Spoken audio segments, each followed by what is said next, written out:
கிறிஸ்தியேசுக்குள் அன்பாய் அழைக்கப்பட்ட சகோதர சகோதரிகளே, நம்ம தொடர்ந்து தேவனுடைய சத்தியங்களை தியானிப்பதற்குரிய அடிப்படையாக நம்முடைய கேள்வி பதில் நிகழ்ச்சியினுடைய காரியங்களை நம்ம தொடர்ந்து சிந்திக்கலாம்.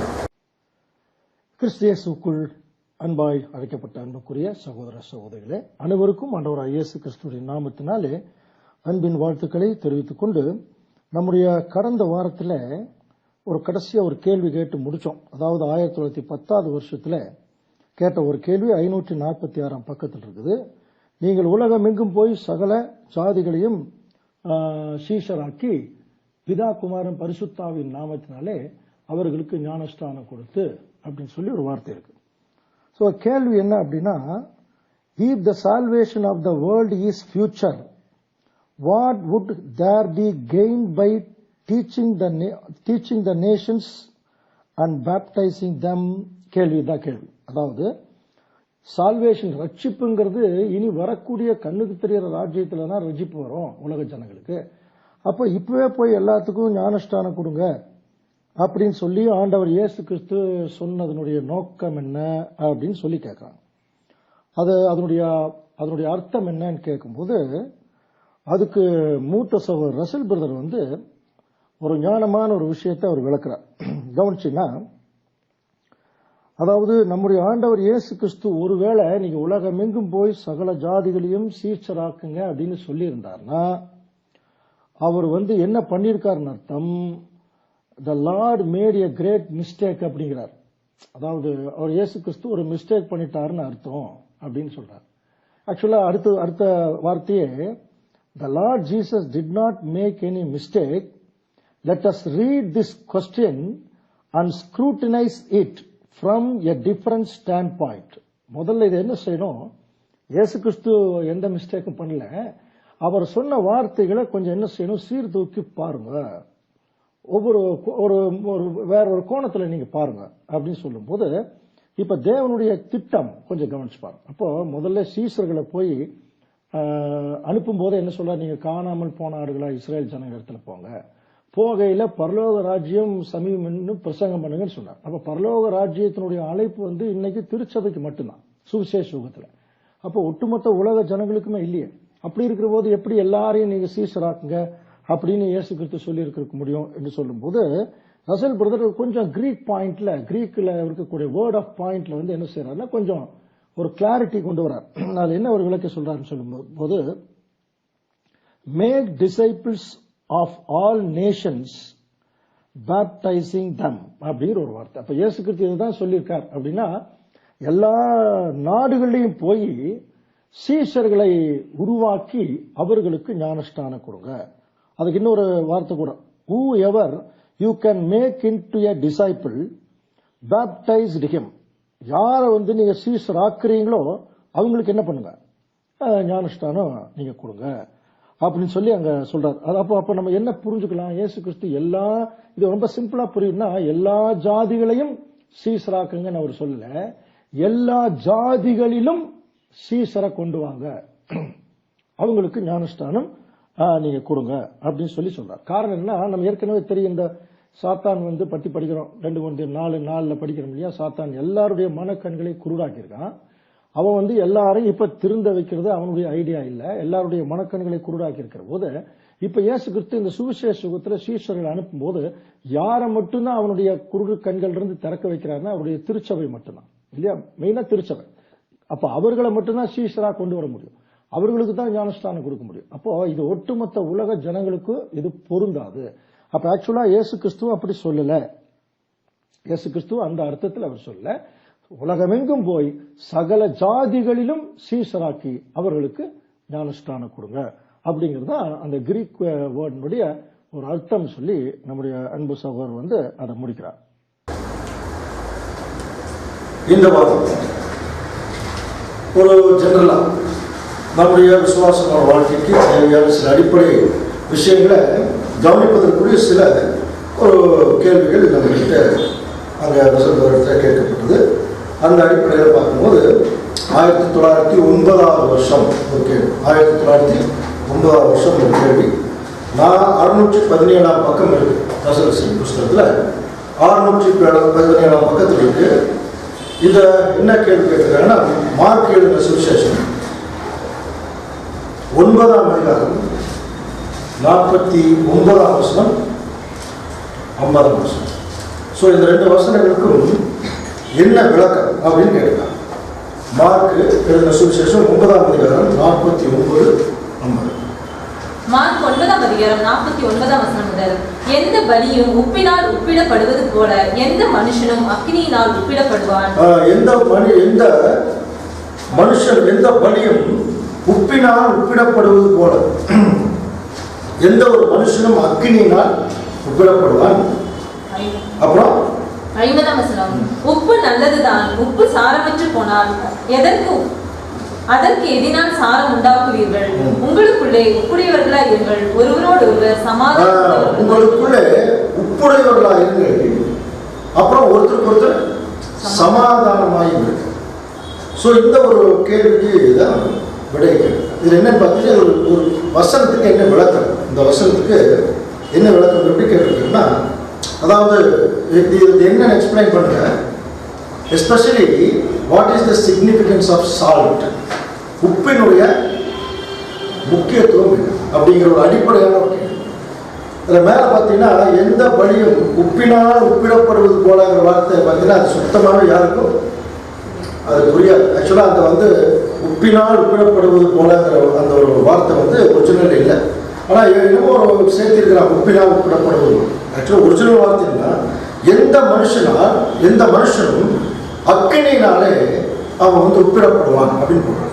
அதில் அக்கினியினாலே உப்பிடப்படுவது. உப்புன்னா தெரியும், உப்பு நம்ம எதுக்கு யூஸ் பண்ணுறோம், ருசிக்காக யூஸ் பண்ணுறோம். அப்புறம் உப்பினுடைய மேஜர் பார்ட் என்ன அப்படின்னு சொல்லி பார்த்தீங்கன்னா, உப்புக்குன்னு ஒரு தன்மை இருக்கு, சாரம் அப்படின்னு சொல்ல முடியாது. அந்த தன்மை அது 2 முக்கியமான காரியத்தை செய்யுது. ஒன்று, பியூரிஃபை பண்ணுது, பொருளை கெட்டு போகாமல் பாதுகாக்கும். அதனால தான் சவப்பெட்டியில் என்ன பண்ணுவோம், உப்பு போட்டு அது மேலே அந்த பிணத்தை போட்டு வருவோம். எவ்வளோ நேரம் என்ன ஆகாது, கெடாது. அதே மாதிரி நம்ம மீனெல்லாம் அது கொண்டு வராங்க இல்லையா, மீனெல்லாம் எதில் கொண்டு வருவோம், சுற்றியில் உப்பு போட்டு அதில் பனிக்கட்டியில் உப்பெல்லாம் போட்டு. காரணம்னா அது கெடாமல் பாதுகாக்கும். ஸோ இது ஒரு சுத்தப்படுத்துறதுடைய ஒரு அடையாளம். இப்போ இதுக்கும் இந்த வசனத்துக்கு என்ன சம்பந்தம் அப்படின்னா, உப்பானது சாரமற்று போனால் எதனால் சாரமாக்கப்படும். இதை பல முறை, பல ஆண்டுகளாக, பல நூற்றாண்டுகளாக இந்த வார்த்தையை எல்லாருமே சொல்லுவோம். ஆனால் உப்பானது சாரமற்று போனால்னா என்ன அர்த்தம்னு யாருக்கும் இன்னைக்கு வரைக்கும் தெரியும். ஆனால் உப்பு எதில் அதாவது இந்த இது ஒரு நல்ல உப்புகள் எதில் பார்ப்பாங்கன்னா, அதனுடைய சாம்பிள் எடுத்து நெருப்பில் போடுவாங்க. நெருப்பில் போட்டால் அந்த உப்பு தன்னுடைய தன்மையிலிருந்து என்ன ஆகுது, மாறாது. என்ன பண்ணாலும் அந்த உப்பு கரையை தண்ணீரை போட்டால் கரைச்சி, ஆனால் நெருப்பில் போட்டால் என்ன ஆகாது, அதனுடைய தன்மை மாறாது. தண்ணீரை போட்டால் கூட அந்த உப்பு தண்ணிக்குள்ளே எப்படி இருக்கும், அந்த உப்பு தன்மை இருந்துட்டு தான் இருக்கும். அதை ஒன்றுமே பண்ண முடியும். ஸோ அந்த மாதிரி ஒரு விஷயத்தை தான் இங்கே ஆண்டவர் இயேசு கிறிஸ்து யூஸ் பண்ணுறாரு. உப்பு பார்த்தீங்கன்னா, இது ஒரு உப்பிடப்பட, எந்த மனுஷனும் அக்கினினாலே உப்பிடப்படுவார்கள். மனுஷன் அக்கினினாலே உப்பிடப்படுவாங்கிற வார்த்தைக்கு என்ன அர்த்தம்னு தெரியல. ஆனால் என்ன சொல்கிறேன்னா, இதை நம்ம புரிஞ்சுக்கணும்னா, ஆண்டவர் இயேசு கிறிஸ்து வேற ஒரு சப்ஜெக்டில், வேற ஒரு பாட்டில் சொல்லியிருக்காங்க, நீங்கள் பூமிக்கு உப்பா இருக்கீங்க. அப்போது இந்த நம்ம தான் உப்பு. அப்போ நமக்குள்ள அந்த உப்புக்குன்னு ஒரு தன்மை இருக்கு இல்லையா, அந்த தன்மை போயிடுச்சுன்னா அதனுடைய சாரம் இல்லாமல் போயிடும். ஆக்சுவலாக இப்போ நம்ம புது சிருஷ்டியாக இருக்கணும். இந்த புது சிருஷ்டிக்குன்னே தேவன் ஒரு சாரம் வச்சிருக்காரு. அந்த சாரம் இருந்தால் நம்ம என்ன பண்ணலாம்னா, உப்பு அதனுடைய தன்மையோடு இருக்கிற வரைக்கும் என்ன பண்ணுவோம், பொருள்களை கெட்டு போகாமல் பாதுகாக்கும். புரியல, உப்பு எங்கே இருக்குதோ அந்த இடத்துல பொருள் என்ன ஆகாது, கெடாது. உப்பு இல்லாத இடத்துல கெடும். சரி, உப்பு இருக்கிற இடத்துல, உப்பு எந்த இடத்துல போட்டு வைக்கிறோமோ அந்த இடத்துல இருக்கிற பொருள் என்ன ஆகாது, அது கெடாது. அப்படின்னா இப்ப நாம தான் உப்பு சொல்லிட்டாரு. அப்ப இந்த உப்புக்குன்னு ஒரு சாரம், ஒரு தன்மை இருக்கு. அந்த தன்மை இருக்கிற வரைக்கும் அந்த உப்பு பக்கத்துல எந்தெந்த பொருள் இருக்கோ அது கெடாது. அப்ப உப்பினுடைய தன்மை என்ன, கெட்டு போகாம கா, கெட்டு போகாம கா. ஒண்ணு. ரெண்டாவது, அந்த ஒரு டேஸ்ட், ருசியா இது. ஆனால் அந்த காலத்துல எல்லாம் கவனிச்சு பார்த்தீங்கன்னா ருசி கொடுக்கறதுக்காக இப்போ வந்து அவங்க அதிகமாக யூஸ் பண்ணாங்கன்னு தெரியாது. இன்னைக்கு தான் நம்ம என்ன பண்ணுறோம், கரெக்டாக அந்த மசாலா பொடியெல்லாம் போட்டு உப்பெல்லாம் போடுறோம். அந்த காலத்தில் அதிகமாக உப்பை எதுக்கு யூஸ் பண்ணாங்க அப்படின்னு சொல்லி பார்த்தீங்கன்னா, அந்த காலத்தில் அந்த கடைசி வசனம் தான் அது ஒரு க்ளூ. நீங்கள் ஒருவரோடொருவர் உங்களுக்குள்ளே உப்புடையவர்களாக இருங்கள், அப்புறம் ஒருவரோடொருவர் சமாதானமாகி. அப்படியே உப்புக்கும் சமாதானத்துக்கும் ஏதோ ஒரு சம்பந்தம் இருக்கு இல்லையா? அது என்ன, உப்புக்கு சமாதானத்துக்கு என்ன சம்பந்தம்? இதில் பல முறை பல பிரசங்கத்தில் சொன்னது உண்டு. பட் இந்த இடத்துல ரசப்படுத்துறது வேற கோணத்தில் சொல்றாங்க. ஆக்சுவலாக உப்பு இப்போ கூட ஒரு கல்யாணம் பண்ணுறான்னு வச்சுங்க, கல்யாணம் பண்ணுறது முதல் சடங்கு என்ன பண்ணுவாங்கன்னு சொல்லி இப்போ இங்கே நம்ம ஊர்லேயே தான் செய்வோம். உப்பு வாங்க போகிறேன் அப்படின்னு சொல்லுவாங்க இல்லையா? ஆக்சுவலாக அதனுடைய அர்த்தம் என்னென்னா, மாப்பிள்ளை வீடு இப்போ என்ன பண்ணுறாங்க தெரியுங்களா, மாப்பிள்ளை வீடு போய் இந்த மளிகை கடையில் உப்பு வாங்கிட்டு வந்து வீட்டில் வச்சுப்பாங்க. பொண்ணு வீடு வந்து மளிகை கடையில் உப்பு வாங்கிட்டு வந்து வீட்டில் வச்சுப்பாங்க. வச்சுக்கிட்டு அப்படியே வச்சுக்குவாங்க, அவ்வளோதான். ஆனால் ஆக்சுவலாக அதனுடைய அர்த்தம் என்ன தெரியுங்களா, இந்த உப்பு வந்து மாப்பிள்ளையை பொண்ணு மாற்றிக்கணும். அது வந்து ஒரு சமாதானத்துக்கு அடையாளமாக இருக்குது. புரியுது? உப்பு வந்து ஒரு சமாதானத்துக்கு. அதனால தான் அதுக்கு ஆங்கிலத்தில் த காம்பனன்ட் ஆஃப் சால்ட் அப்படின்னு சொல்லுவோம்.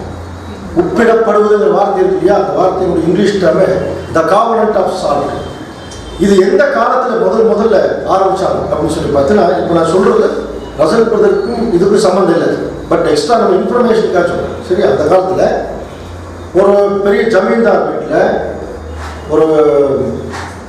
ஒரு அடிமை வேலை செஞ்சுருந்தா, அந்த அடிமைக்கு வந்து என்ன கொடுப்பாங்க மாதம்? நார்மலாக இப்போ சம்பளம் கொடுப்பாங்க. அந்த காலத்தில் சம்பளமெல்லாம் கிடையாது. ஒரு ஜமீன்தார் வீட்டில் ஒரு அடிமை ஃபேமிலியோடு போய் தங்கிட்டோன்னா அவங்களுடைய சாப்பாடு, போக்குவரத்து எல்லாம் என்ன செய்வாங்கன்னா அந்த ஒரு அந்த ஜமீன்தார் வீட்டிலே கொடுத்துருவாங்க. அது ஆக்சுவலாக சம்பளம் கிடையாது. அது சம்பளம் கிடையாது. சம்பளம் என்ன தெரியுங்களா, அந்த ஒரு மாதம் பிறந்த உடனே அந்த முதலாளி வந்து அந்த லேபருக்கு அந்த உப்பு கொஞ்சம் கொடுப்பாங்க. அப்படின்னு என்ன அர்த்தம் தெரியுமா, இந்த உப்பு எப்படி நம்முடைய அது தன்மையிலிருந்து மாறாதோ அந்த மாதிரி இப்போ நீ எனக்கு வந்து சமாதானமாக வந்து என்னோட வேலை செய்து வந்திருக்கேன், நான் உன்னோட சமாதானம் பண்ணேன்.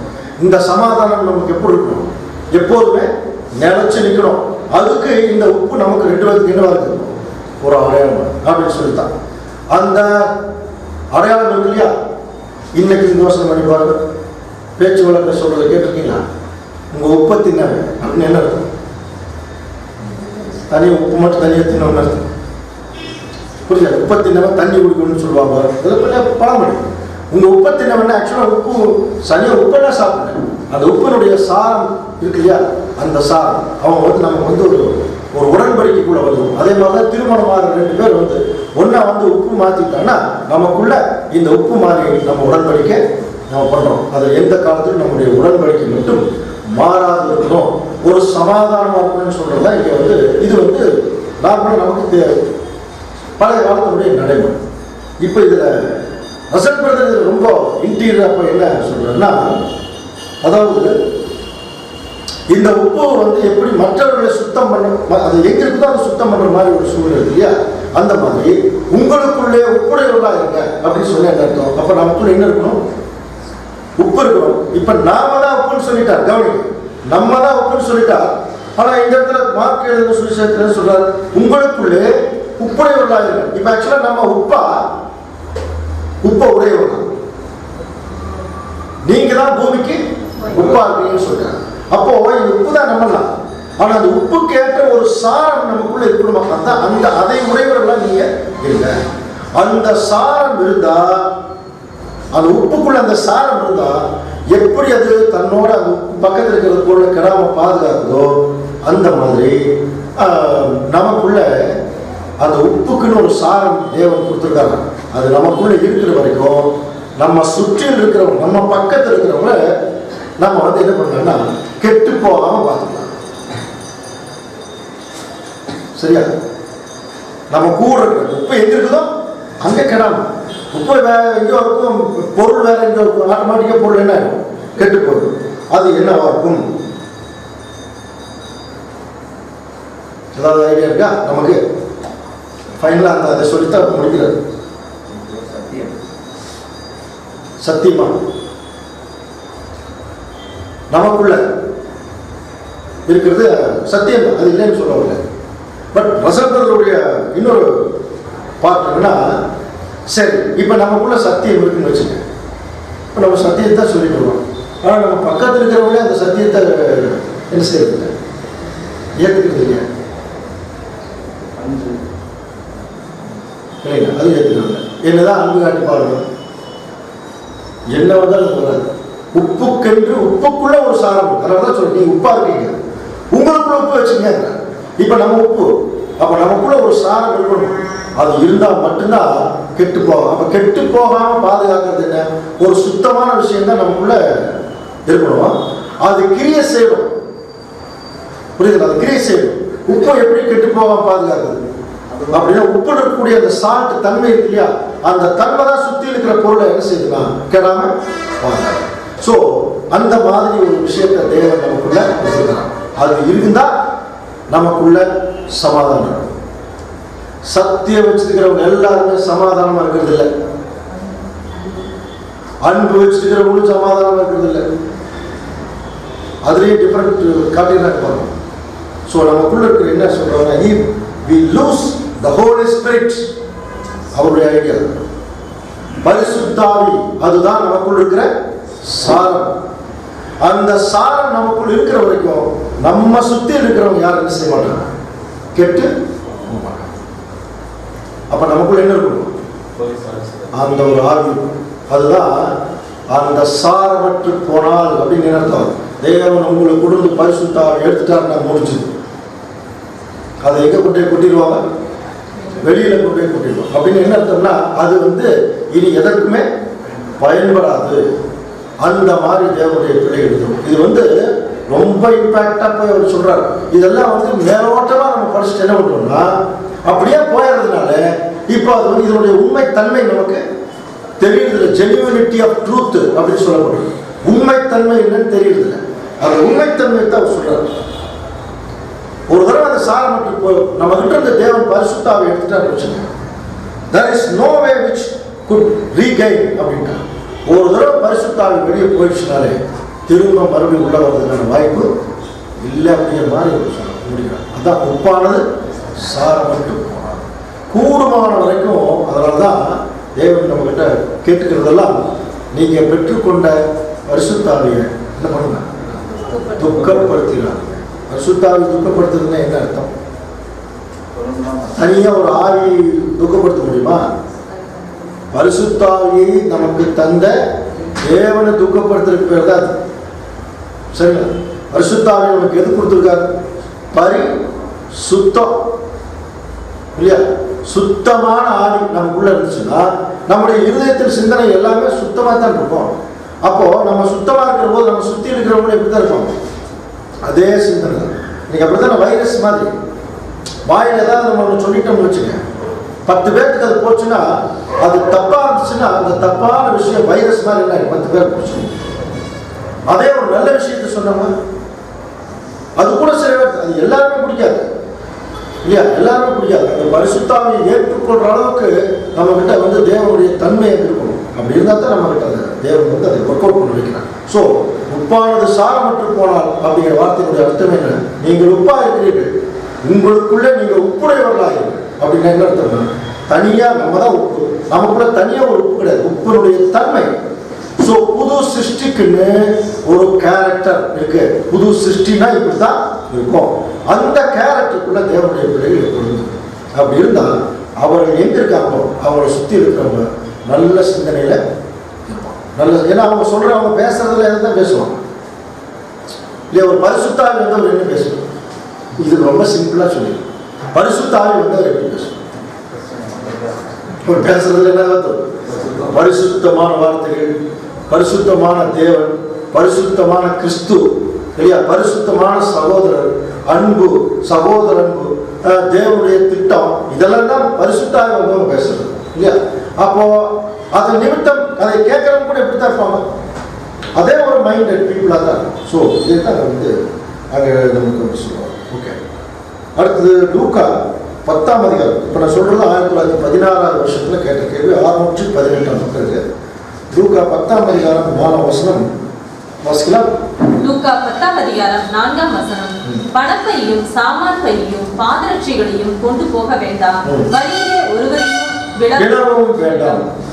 இப்போ அது என்ன அப்படின்னு பார்த்தீங்கன்னா, இது தன்னுடைய சீஷர்களை இப்போ ஊழியத்துக்கு இவர் போறதுக்கு முன்னாடி ஒரு 70 பேர் என்ன செய்யறாரு, ஒரு கிராமத்துக்கு அனுப்புறாரு. அவங்க போய் என்ன பண்ணுறா, இயேசு கிறிஸ்துடைய மீட்டிங்கை அங்கே ரெடி பண்ணுறதுக்காக போகிறாங்க. அப்போ தான் அவர் என்ன சொல்கிறாரு, உங்கள் அறுப்பு மிகுதி, வேலையாட்களோ கம்மி, ஆடுகளை ஓனாயிரமுக்குள்ள அனுப்புகிற மாதிரி நான் உங்களை அனுப்புகிறேன், நீங்கள் போங்க அப்படி சொல்லிட்டு தான் பணப்பையும் சாமான் பையும் பாதரட்சைகளையும் கொண்டு போக வேண்டாம். ஏன்னா பக்கத்தில் போயிட்டு வரப்போம். ஒரு வழியிலே ஒருவனையும் வினவவும் வேண்டாம். அப்புறம் ஒரு வீட்டில் பிரவேசித்து இந்த வீட்டுக்கு சமாதானம் சொல்லுங்க, எல்லாம் பண்ணுங்க, அவங்க குடிக்கிறதெல்லாம் கொடுங்க, உங்களை வெளியே தள்ளிட்டான்னு அதை பற்றி கவலைப்படாது, நீங்கள் வந்துருங்க சொல்லிட்டான். இப்போ இதில் என்ன விசேஷம், வழியிலே ஒருவனையும் வினவ வேண்டாம் அப்படின்னு சொல்லிட்டு. வினவ வேண்டாம்னு என்ன அர்த்தம், போற வழி யாரையும் கேள்வி கேட்காதீங்க அப்படின்னு அர்த்தம். வினவ வேண்டாம், கேள்வி கேட்காது. ஸோ அதுக்கு என்ன, எதனால அந்த மாதிரி இயேசு கிறிஸ்து சொன்னாங்க, அதான் கேள்வி. வழியிலே ஒருவனையும் இங்கிலீஷ்ல எப்படி இருக்குன்னா, do not salute others, do not salute others, do not salute others என்ன அர்த்தம், யூதருடைய வழக்கம் என்ன தெரியல அந்த காலத்துல. இப்ப கூட முஸ்லிம்ஸுடைய வழக்கம் பாருங்க, யாராவது ஒரு முஸ்லீம் பார்த்தா என்ன சொல்லுவாங்க, அது எவ்வளவு பெரிய ஆளா இருந்தாலும் சரி, அஸ்ஸலாமு அலைக்கும் அப்புறம் வலைக்கும் சலாம் சொல்லுவாங்க இல்லையா, அது அவங்களுடைய ட்ரெடிஷன், அவங்களுடைய பாரம்பரியம், சொல்லித்தான் ஆகணும். அது சொல்லினாலே ஒரு குற்றமாக. ஸோ அந்த மாதிரி ஒரு விஷயம். இப்போ யூதனுடைய பாரம்பரியம் கூட எப்படின்னா, ஒருத்தர் பார்த்துட்டாங்கனாலே அவங்க என்ன பண்ணுவாங்கன்னா பேச ஆரம்பிச்சிடுவாங்க. சல்யூட்டேஷன் பண்ணிட்டு உடனே என்ன பண்ணுவாங்க, சும்மா அவங்க வாட்டி இஷ்டத்துக்கு பேச ஆரம்பிச்சிடுவாங்க. எதை பேச ஆரம்பிப்பாங்கன்னா, பரிசெயல் சதிசெயல் மாதிரி அவங்களுக்கு என்னென்னலாம் தோணுதோ அதெல்லாம் கவனிச்சு பார்த்தீங்கன்னா, உதாரணத்துக்கு இப்போ நம்ம ஒரு சகோதரர் சந்திக்கிறோம். சகோதரர் சந்திச்சுட்டு இப்போ நம்ம சத்தியத்தில் இருக்கிற சகோதரர் ஸ்தோத்திரம் பிரதர் அப்படின்னு பக்கத்தில் போய், இந்த சட்டை என்ன எங்கே எப்படி இருக்குது, நல்லா இருக்கு, இந்த பட்டன் எங்கே தைச்சிங்க அப்படின்னு பேச ஆரம்பிச்சோம்னு இல்லையா. இது அப்போ உலக பிரகாரமான காரியங்களை நம்ம என்ன எதுக்காக நம்ம சந்திச்சோமோ அதை விட்டுட்டு மற்ற காரியங்களை குறித்து என்ன பண்ணுறது, பேச ஆரம்பிக்கும் போது ஆட்டோமேட்டிக்காக என்ன ஆகிடும்னா அது வேற ஒரு கான்ட்ராவர்ஷியலான ஒரு விஷயத்துக்கு போயிடும். ஸோ கிறிஸ்து இதைத்தான் அவர் என்ன சொல்றாருன்னா, டோன்ட் வேஸ்ட் யுவர் டைம். நீங்க போகும்போது எதை கொண்டு போறீங்கன்னா, you are going by carrying special message அப்படிங்கிறார். ஒரு மிகப்பெரிய ஒரு மெசேஜ் நீங்க கொண்டு போறீங்க. அப்போ அப்படி கொண்டு போகும்போது எது பிரதானமோ அதை விட்டுட்டு நீங்க மற்ற எந்த காரியத்தையும் என்ன பண்ணக்கூடாது, பேசவே கூடாது. இது நம்முடைய கன்வென்ஷன்லயே நம்ம கொஞ்சம் ஆணித்தரமா இனிமேல் சொல்ல வேண்டிய விஷயம். யாருக்கு நீங்க அனாவசியமான வார்த்தைகள், அனாவசியமான காரியங்கள் எதுவும் நம்ம என்ன பண்ணக்கூடாது. சகோதர சகோதரிகள் பேசும்போதே கண்டதையும் பேசக்கூடாது. நமக்கு பேசுறதுக்குன்னு தேவன் ஒரு விஷயம் வச்சிருக்காரு, அதை மட்டும்தான் என்ன செய்யணும், பேசணும். அது மட்டும் இல்லை, நம்ம வெளியில் இருக்கிற மற்ற ஜனங்களுக்குள்ள போகும்போது கூட நம்ம என்னதான் திங்க் பண்ணிட்டு போனோம்னா, இவங்களுக்கு ஏதாவது நம்முடைய சப்ஜெக்டை உள்ள நுழைக்கிறதுக்கு ஏதாவது வாய்ப்பு சந்தர்ப்பம் இருக்குதா, தேவன் அந்த வாய்ப்பு ஏதாவது கொடுப்பாரா அப்படிங்கிறத என்ன பண்ணணும், நம்ம சிந்திச்சுட்டு போகணும். அப்படி சிந்திச்சுட்டு போனால் மட்டும்தான் தேவன் நமக்கு என்ன செய்யறார், ஒரு காரியத்தை நமக்கு அவர் வாய்க்கப்படுறார். ஆனா அதுக்கு என்ன சொல்றாருன்னா, we should have some devotion. என்னன்னா நமக்குள்ள என்ன ஒரு அர்ப்பணிப்பு உணர்வு இருந்தால் மட்டும்தான் நாம என்னதான் பேசுவோம்னா நம்ம சத்தியத்தை குறித்து மட்டும்தான் பேசுவோம். அந்த அர்ப்பணிப்பு உணர்வு இல்லாமல் போச்சுனாலே நம்ம பேசுறதுல என்ன ஆயிடும், தவறாகும். அப்போ சில நேரத்தில் நம்ம பேசும்போது என்ன ஆயிடுமா, நம்ம யாருக்கு என்ன விஷயத்த சொல்லணும்னு நினைச்சிட்டு போறோமோ அவர்கள் நம்மை சம்டைம்ஸ் குறைத்து மதிப்பிட கூடும். நம்மளை குறைச்சு மதிப்பிடுறாங்க, இப்படிதான் போல் இருக்கு. அதனாலதான் மேக்சிமம் நம்ம பேச்சை என்ன பண்ணணும், ரொம்ப குறைக்கணும், ரொம்ப குறைச்சிடணும். அதுக்காக பேசக்கூடாதுன்னு அர்த்தம் இல்லை, எங்க பேசணுமோ அங்க பேசணும்.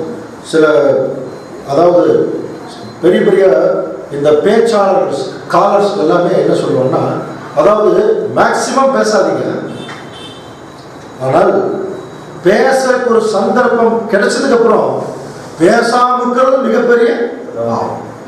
சில நேரத்தில் நம்ம என்ன பண்ணுவோம் தெரியுமா, அனாவசியமா எல்லாத்தையும் பேசிட்டு நல்ல ஒரு சப்ஜெக்ட் ஒருத்தர் யாராவது பேசுறதுக்கு ஒரு வாய்ப்பு கிடைக்கும் போது அப்படின்னா அப்படி ஆகுங்க. சில நேரத்தில் அந்த மாதிரி ஒரு மென்டல் சைக்காலஜி அந்த மாதிரி வந்துடும்.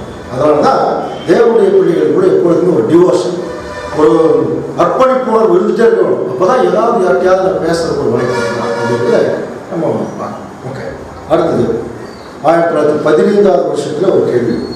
இது கொஞ்சம் நம்ம சிந்திக்கிற மாதிரி ஒரு கேள்வி. 452 பக்கம். இது எல்லாமே ஏற்கனவே அங்கே கோயம்புத்தூரில் பார்த்தது. ஒரு சில கேள்விகள் அப்புறம் புது கேள்விகள் நம்ம கேட்பாங்க.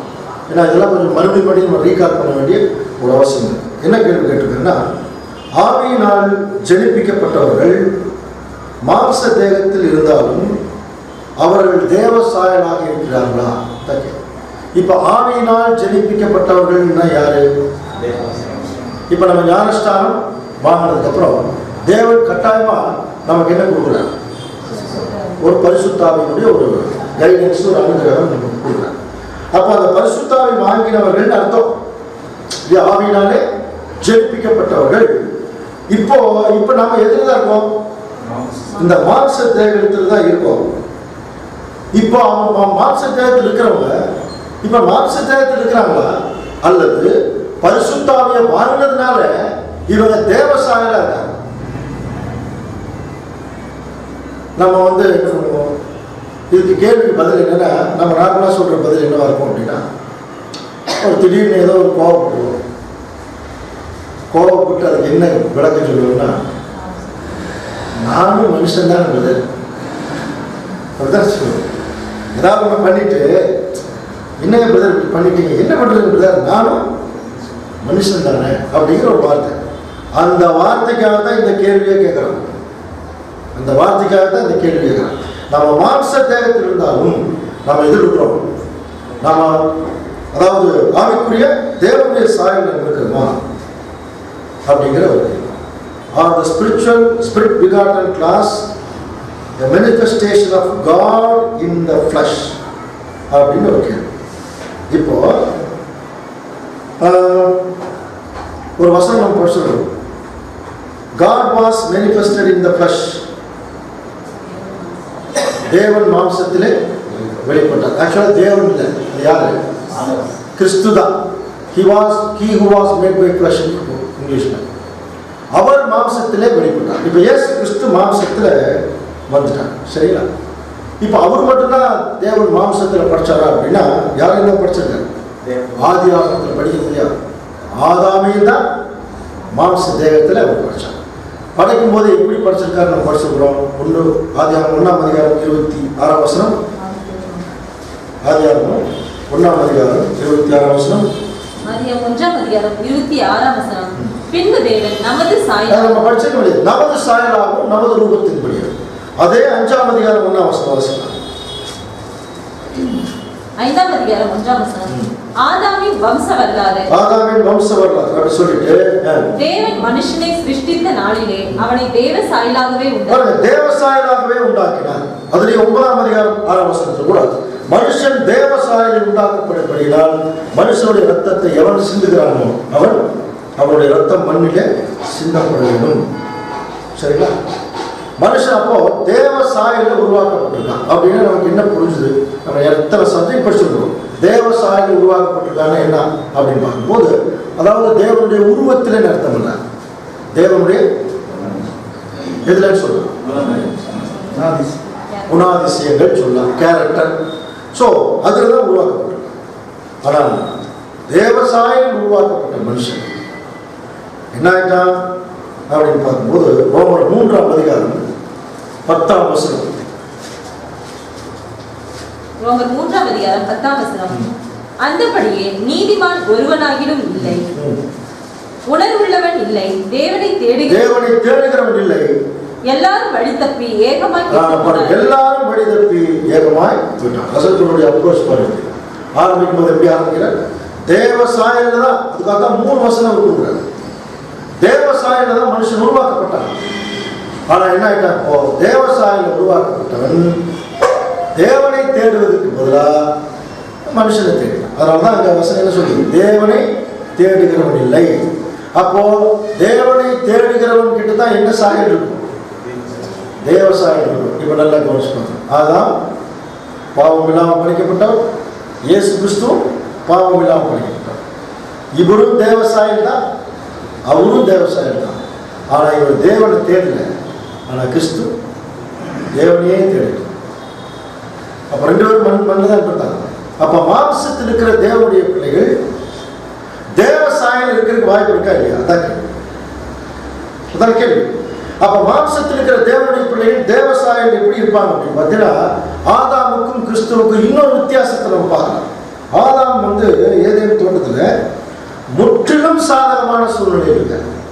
பாருங்க, அவருக்கு எந்த விதமான பிரச்சனையும் இல்லை, முற்றிலும் சாதகமான சூழ்நிலை.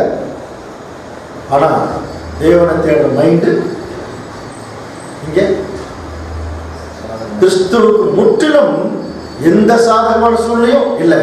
ஆனா இங்க யார் தேடுறான், தேவன் அங்க தேடுறான். 100% ஆண்டவர் இயேசு கிறிஸ்து மனுஷனா இருந்து அவர் தேவசாயில அங்க இருந்திருக்கார். ஓகே, அவர் என்ன சொல்றார், if we become new creature begetting a Holy Spirit, we also in the தேவசாய். இயேசு கிறிஸ்துவுடைய பரிசுத்தாவி நம்ம கொடுத்துட்டு போனேன் இல்லையா. அப்ப கிறிஸ்து இந்த பூமியில தேவன் சார்பா அவருக்கு என்ன கிடைச்சது, தேவனுடைய சார்பா அவருக்கு கிடைச்ச விஷயம் என்ன, தேவனுடைய பரிசுத்தாவி. இப்ப அதே தான் நமக்கு கொடுத்திருக்காரு.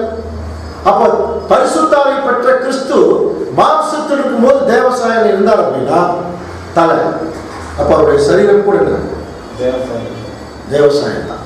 சரி, இப்போ கொஸ்டின் பாருங்க, இப்போ நமக்கே கன்ஃபியூஸ் ஆகும். இப்போ நம்ம ஞானஸ்தானம் எடுத்துட்டு வந்துட்டோம், கிறிஸ்துடைய சரீர அங்கங்களாக வந்தோம்.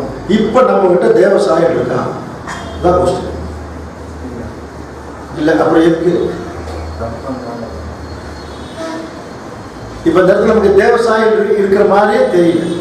இப்போ அதுக்கு அவர் என்ன சொல்றாருன்னா, ஆதாமுக்கும் இயேசு கிறிஸ்துவுக்கும் உள்ள ஒரு வித்தியாசத்தை நீங்க பாருங்க. அதாவது ஆதாம் முழு மனுஷனா தான் இந்த பூமியில இருந்தாரு, கிறிஸ்துவும் முழு மனுஷனா தான் இருந்தார். ஆனா ஆதாமுடைய மைண்ட் யாருக்கிட்ட இல்லை, தேவன்கிட்ட இல்லை. ஆனா கிறிஸ்துவுடைய மைண்ட் அது தேவனை நோக்கிய அங்க இருந்து. என்ன சொல்றாருன்னா, Christ mind was harmony with God. தேவனோட அது எப்படி இருந்துதான், ஒற்றுமையா ஒருமைப்பட்டு. அப்ப அதனால நானும் என் பிதாவும் ஒன்றா இருக்கிறோம்னு சொன்னார். நான் என் விருப்பம் இல்லை, என் சித்தம் இல்லை, என் அப்பாவுடைய சித்தம். அப்போ தேவனுடைய சித்தத்துக்கு தான் தன்னை ஒப்பு கொடுத்ததுனால இப்ப 2 பேர் இருக்காங்க. இன்னும் புரியுற மாதிரி சொல்லணும்னா, கிறிஸ்துவுடைய பாடி மட்டும்தான் இங்க இருந்தது, அவருடைய மைண்ட் எங்க இருக்குன்னா அது பரலோகத்தில் தான். அதனாலதான் அவர் எப்படி பேசினார், பிதாவாகிய தேவனை, பிதாவே வானத்துக்கும் பூமிக்கும் ஆண்டவரே அப்படின்னா பக்கத்தில் இருக்கிற மாதிரி தானே, பக்கத்தில் இருக்கிற மாதிரி தான் பேசலாம். அப்ப பிதாவாகிய தேவன் எங்க இருக்காருன்னு அர்த்தம், பக்கத்தில் இருக்காரு. ஆக்சுவலா பூமியில் இல்லை, அவர் பரலோகத்தில் இருக்காரு. ஆனா என்னுடைய மைண்ட் எங்க இருக்கு, பிதாவாகிய தேவன் கூட இருக்கு. மனசாக விட்டுட்டு தான் இங்க வந்திருக்காரா, இவர் பாடி மட்டும்தான் இங்க கொண்டு வந்தார், மனசு எங்க இருக்குது. அதனாலதான் தேவன் சொல்றதுக்கு முற்றிலும் அவர் கீழ்ப்படியோட இருந்திருக்காங்க. ஸோ இதே தான். இப்போ நம்மளால என்ன பிரச்சனைனா, நம்ம ஒருவேளை பரலோகத்திலிருந்து இங்கே வந்திருந்தோம்னா மனசை அங்கே விட்டுட்டு வரலாம். இப்போ என்ன பிரச்சனைனா, நிறைய பேர் இங்கிருந்து பரலோகத்துக்கு போகிற ரெடியாக இருந்தால் கூட மனசை இங்கே தான் விட்டுட்டு போவோம். கண்டிஷன் போகணும், மனசை இங்கே தான் விட்டுட்டு போவாங்க. இப்போ இயேசு கிறிஸ்து நம்முடைய அந்த நேச்சர் என்ன நல்லா தெரிஞ்சுட்டு அவர் என்ன பண்ணியிருக்காருன்னு பைபிள் சொல்றது ஆச்சரியமான உண்மை. ஆனா இன்னைக்கு வரைக்கும் ஒரு உண்மையான ட்ரூ கிறிஸ்டியன் 1,44,000 ஒருத்தர் தான், அது இருக்கக்கூடிய ஒருத்தர் தான் இந்த விஷயத்தை உணர முடியும். இயேசு கிறிஸ்து என்ன பண்ணிட்டார் தெரியுமா, இந்த பூமியில வந்ததுக்கு அப்புறம் பரிசுத்தாவை நம்ம கிட்ட கொடுத்துட்டு நம்ம கிட்ட இருக்கிற ஒரு பொருள் எடுத்து அவர் பரலோகம் கேட்டார். புரியலையா, என்ன எடுத்து போயிட்டார், பாவத்தை அசுத்தத்தை எடுத்துட்டு எப்படி பரலோகம் மேல இருந்து விட்டுட்டு வந்தார் பாருங்க. என்ன விட்டுட்டு வந்தார் படிச்சோம்? அவருடைய மனசு. இப்ப என்ன பண்ணிட்டாருன்னா நம்முடைய மனசை அவர் எடுத்துக்கிட்டார். அப்படின்னா இப்ப நம்ம யாருக்கு பிரியமா நடக்கும்? அவர் அங்கிருந்து ஆர்டர் போட்டோம்னா இங்க நம்ம வேலை செய்யணும். ஆனா இன்னைக்கு 99.99% புரியுது. யாரு மனசை யாரும் கொடுக்கல, கிறிஸ்துவ கொடுக்கல. எல்லாம் அவங்ககிட்டே தான் இருக்குது. அவங்ககிட்டே இருக்கிறதுனால தான் அவங்கவுங்க டிசிஷன் எடுக்கணும். தேவனுடைய டிசிஷன் எடுக்கல. அப்போ தேவனுடைய டிசிஷன் கிறிஸ்து எடுக்கிறார். கிறிஸ்து வந்து பாருங்க, ஏன் 2000 வருஷமா அவர் காத்துட்டு இருக்க வேண்டியது? அவர் எவ்வளவு நீடிய பொறுமையோட இருக்கார். ஒரு மனுஷன் கூட இந்த 1,44,000 பேருக்கு என்ன ஆகக்கூடாது, கெட்டு போகக்கூடாதுக்காக தேவன் ஏற்கனவே இன்ஸ்ட்ரக்டட் கொடுத்துட்டார். இன்ஸ்ட்ரக்ஷன் என்ன கொடுத்தாருன்னா, உன்னுடைய 1,44,000 பேர் வேணும்னா நீ 2000 வருஷம் தான் பண்ணியாகணும், பொறுத்துதான் ஆகணும். இயேசு கிறிஸ்து என்ன பண்ணிட்டு இருக்கார்? அவர் நீடிய பொறுமையுள்ள தேவனுடைய பிளானுக்காக வெயிட் பண்ணிட்டு அவருடைய டைம் முடியும் போது அவரை ரிலீஸ் பண்ணிச்சுன்னு பைபிள் வாசிக்கும். அவர் கீழே வந்தார். ஸோ அப்படி இருக்கக்கூடிய சூழ்நிலையில இன்னைக்கு நம்ம தேவ சாயலாகவே இருக்க வேணும் அப்படிங்கிற ஒரு கண்டிஷன் வந்துச்சுன்னா கட்டாயமா நம்ம தேவ சாயலாக தான் இருக்கிறோம். ஆனால் கண்டிஷன் என்ன? நம்முடைய மைண்ட் யார் இருக்கணும்? தேவன்கிட்டையும். அதனால்தான் நீங்கள் மரித்தீர்கள், உங்கள் ஜீவன் கிறிஸ்துவுடனே தேவனுக்குள் மறைந்திருக்கிறது. கொலோசையில படிக்க முடியாது. இந்த இடத்துல உங்கள் ஜீவன் சொல்லக்கூடிய உயிர், நம்முடைய உயிர் எங்க இருக்கு? இப்ப ஆக்சுவலா நம்ம உயிரோடு இருக்கிறோம். உயிரோடு இருக்கிறவங்க எதை விஷயம் உணர்றோம்? நம்முடைய மைண்டு இல்லையா? அது வந்து செத்து போயிட்டோம்னா எது செத்து போயிட்டு படிச்சிருக்கோம். நம்முடைய மைண்டும் போயிடும். அப்போ உயிர் எங்க இருக்குது? நம்முடைய உயிர் இருக்கு இல்லையா? அது வந்து நம்முடைய மைண்ட் இருக்குதான். அது வந்து திங்க் பண்ணுது. அது போச்சுனால எல்லாமே போச்சு. இதைத்தான் தேவன் என்ன பண்ணியிருக்காரு?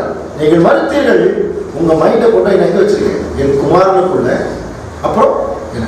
உங்கள் ஜீவன் கிறிஸ்துவுடனே தேவனுக்குள் மறைந்திருக்கிறது. அதனாலதான் என்ன சொன்னார்னா, சரி சில பேர் சொல்றாங்க இல்லையா, நான் வந்து மனசாட்சிப்படிதான் நான் இருப்பேன் அப்படின்னு சொல்றாங்க இல்லையா? நம்ம கூட அதான் சொல்றோம். நம்முடைய மனசாட்சி என்ன சொல்றோம்? கரெக்ட் தானே? ஆனா நம்முடைய மனசாட்சி இங்க இல்லை. அதான் பிரச்சனை. மனசாட்சி இங்க இருக்கு. அதனாலதான் நீங்கள் மரித்தீர்கள். அந்த வசனம் என்ன வாசனை? கொலோசியர் 3:2 வசனம்.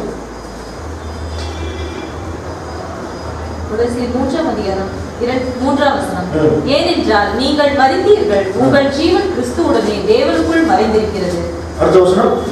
நம்முடைய ஜீவனாகிய கிறிஸ்து வெளிப்படும் போது நீங்களும் அவரோட கூட மகிமையில் வெளிப்படுவீர்கள். நம்முடைய ஜீவனாகிய கிறிஸ்து வெளிப்படும் போது நீங்களும் வெளிப்படுவீர்கள். நீங்க மரித்தீர்கள், உங்கள் ஜீவன் கிறிஸ்துவுடனே தேவனுக்குள். தேவனும் கிறிஸ்துவும் எங்க இருக்காங்க? இப்ப 2 வசனம். பூமியில் உள்ளவைகளே அல்ல, மேலானவைகளே நாடுங்கள். அதை தான் சொன்னேன். நீங்க பூமியில் உள்ள, ஏன்னா பூமியில் என்ன இருக்கு? பாடி தான் இருக்கு. மைண்ட் எங்க இருக்கு? அது தேவனிடத்தில் நம்ம ஒப்படைத்தது. நம்ம ஒப்படைத்த விஷயம் தேவனிடத்தில் இருக்கு. இப்ப நம்ம தேவனுடைய சித்தத்தின்படி செய்யறதா நம்முடைய முழு நோக்கமாக இருக்க வேண்டும். அப்படி யாராவது இந்த பூமியில் இருந்தால் மாம்சத்தில் இருக்கும் போதே அவர்கள் எந்த சாயல் இருப்பாங்க? தேவ சாயல இருக்கலாமா? முடியாதா? இருக்கலாம் அப்படின்னு சொல்லி அவர் வந்து கண்ட்ரோல் தேவ சாயல இருக்கு வாய்ப்பு. ஓகே, அடுத்தது மார்க் 9ஆம் அதிகாரம். அதாவது 1908 வருஷத்துல கேட்ட ஒரு கேள்வி. 493ஆம் பக்கத்தில்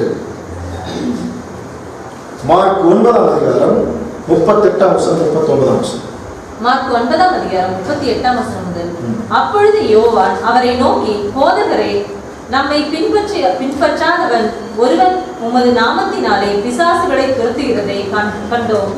அவன் நம்மை பின்பற்றாதவனானால் அவனை தடுத்தோம் என்றான். அதற்கு இயேசு, அவனை தடுக்க வேண்டாம், என் நாமத்தினாலே அற்புதம் செய்கிறவன் எளிதாய் என்னை குறித்து தீங்கு சொல்ல மாட்டான். என்ன மாதிரி ஒரு சைக்காலஜி பண்ண என் நாம எப்போ இன்னைக்கு இயேசு கிறிஸ்துடைய நாமத்தினால எல்லாம் பண்றாங்க. இயேசு கிறிஸ்துவ தப்புன்னு சொல்லுவாங்க, கட்டாயமா சொல்லணும். அதான் சொல்ல, என் நாமத்தினால பண்றவன் என்ன செய்வான்? எளிதா தீங்கு செய்ய மாட்டான். நமக்கு விரோதமா இராதவன் நம்முடைய பட்சத்தில், நமக்கு விரோதமா இருக்காதவன் நம்ம கூட தான் இருக்கான். அன்பா இருக்கிறவங்க எப்படி இருக்கிறாங்க? விரோதமா. இப்ப பாருங்க, இது கேள்வி என்னன்னா, இது இது கரெக்டா? அதான் கேள்வி. இயேசு கிறிஸ்துவுடைய எதிரி அதான் வசனம் எப்படி இருக்குன்னா 39 வசனம் தானே, நம்மை பின்பற்றாதவன் ஒருவன் உமது லாபத்தினாலே பிசாசில் என்ன பண்றான், துரத்துறான். அப்படின்னா இதுல நிறைய சின்ன சின்ன குட்டி கேள்வி போடும். இயேசு கிறிஸ்துடைய நாமத்தினால துரத்துறாங்க, ஆனா இயேசு கிறிஸ்துவை பின்பற்றல. இது இயேசு கிறிஸ்து காலத்திலேயே நடந்திருக்கு. அப்படின்னு என்ன புரிஞ்சுக்கலாம்னா, இயேசு கிறிஸ்துவை பின்பற்றாதவங்க கூட பிசாசு என்ன பண்ணுவான், துரத்தும். சரிங்களா? அது ஒரு பாயிண்ட். அடுத்தது, அவனே நம்மளை பின்பற்றல, ஆனா அவன் துரத்துறான், நீங்க ஒண்ணுமே சொல்ல மாட்டேங்கிறீங்க. அப்படிங்கும் போது அவனை தடுக்க வேண்டாம். என்ன சொல்லிட்டா? அவனை தடுக்க வேண்டாம். என் நாமத்தினால அதை செய்யறான், அதனால என்னை குறித்து அதிகமா என்ன பண்ண மாட்டான், தவறா சொல்லுவான். ஸோ இதுல என்ன தேவன், இதுல கிறிஸ்து நமக்கு என்ன சொல்ல வர்றார் அப்படிங்கிறத நம்ம கவனிக்கும் போது இதுக்கு விடை அவர் சொல்றாரு. யாராவது மிராக்கிள் பண்ணுனா நம்ம போய் அவங்களுக்கு இன்டர்ஃபியர் எல்லாம் ஆக வேண்டாம். அவங்க என்னமோ பண்றது அவங்க பண்ணி போடுவோம். இன்னைக்கு நிறைய பேர் மிராக்கிள் பண்றாங்க, நம்ம போய் ஒன்றும் பண்ண போறது இல்லை. ஆனா அது தவறு, தேவனுக்கு பிரியமான காரியம் இல்லைங்கிறது சொல்றோம். அவர் என்ன சொல்றாருன்னா, நீங்க அப்படி எல்லாம் செஞ்சாங்கன்னா அவங்களை தடுக்க வேண்டாம். ஒருவேளை தேவன் நினைச்சா அவங்க எப்போ தடுத்துடலாம், உடனே அதை தடுத்துக்கலாம். ஆனா தேவன் என்ன பண்ணிட்டாரு, அலோவ் பண்ணிட்டாரு. சரி, ஏதோ ஒரு இயேசுவின் பேர்ல நடக்கணும் அப்படின்னு சொல்லி தேவன் என்ன பண்ணிட்டாருன்னா அதை அலோவ் பண்ணிட்டார். ஆனால் அலோவ் பண்ணிட்டு அவர் என்ன சொல்றாரு, மத்த 24 வசனம், 24 அதிகாரம் 24 வசனம், ஏனெனில் கள்ள கிறிஸ்துக்களும் கள்ள தீர்க்கதரிசிகளும் என்ன சொல்றாரு, கள்ள கிறிஸ்துக்களும் கள்ள தீர்க்கதரிசிகளும் எழுப்பி கூடுமானால் தெரிந்து கொள்ளப்பட்டவரை வஞ்சிக்கத்தக்கதாக அடையாளங்களே அற்புதங்களே செய்வார்கள். அப்படின்னா இந்த வசனம் நமக்கு என்ன சொல்லுதுன்னா, they are not our people, அவங்க நம்முடைய ஜனங்க அல்ல. ஆக்சுவலா இப்ப அவங்க என்ன பண்ணிட்டு இருக்கிறாங்க என்று சொல்லி பார்க்கும்போது உதாரணம் கொடுக்குறவர், அதாவது தேவன் வெளிப்புற கிளென்சிங் அப்படின்னு சொல்ற வெளிப்புற சுத்தப்படுத்தல தேவன் விரும்புறதில்லை, உள்ள சுத்தமாக தான் விரும்புறாங்க. ஆக்சுவலா இவங்க பண்ணக்கூடிய அற்புதங்கள் எல்லாம் எப்படி இருக்குது அப்படின்னா, அதுக்கு ஒரு உதாரணம் கொடுக்குறாரு. ஒருத்தர் சிகரெட் குடிக்கிறாங்க, அவருடைய காலத்தில் குடிச்சிட்டு glory to God அப்படின்னாங்க. அப்ப அவரு அந்த புகைப்பிடிக்கிறதுனால தேவனுடைய நாமம் மகிமைப்படுமா அப்படின்னா, என்ன இப்படியெல்லாம் சொல்றீங்க, தேவனுடைய நாமம் மகிமைப்படாது அப்படின்னா அடுத்தவர் என்ன செய்யறாரு அப்படின்னா, சரி மதுபானம் சாப்பிட்றாரு, போய் சாப்பிட்டு அந்த சிகரெட்டை விட கொஞ்சம் மைல்டா தான் இருக்குது, ரொம்ப கம்மியா தான் இருக்குது, இதனால glory to God அப்படின்னு சொன்னாங்க. இது இப்படி சொல்லலாமா? அப்ப ஆக்சுவலா என்னது, ரெண்டுமே பார்த்தீங்கன்னா நம்முடைய ஹெல்த்துக்கு ரொம்ப மோசமானது, இந்த உலக பிரகாரமான ஒழுக்கங்களுக்கு அது கேடானது. இது எல்லாமே நல்லா தெரிஞ்சதுக்கு அப்புறம் இப்போ இது சரின்னு நம்ம சொல்லுமா?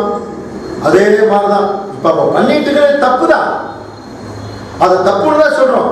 ஆனா அதுக்கு நம்ம போய் என்ன பண்றது இல்லை, நம்ம போய் அவங்களை தடுக்க போறது இல்லை. காரணம் என்ன, தேவனே என்ன பண்ணிட்டாரு, நீ என்னமோ பண்ணு விட்டுட்டாரு.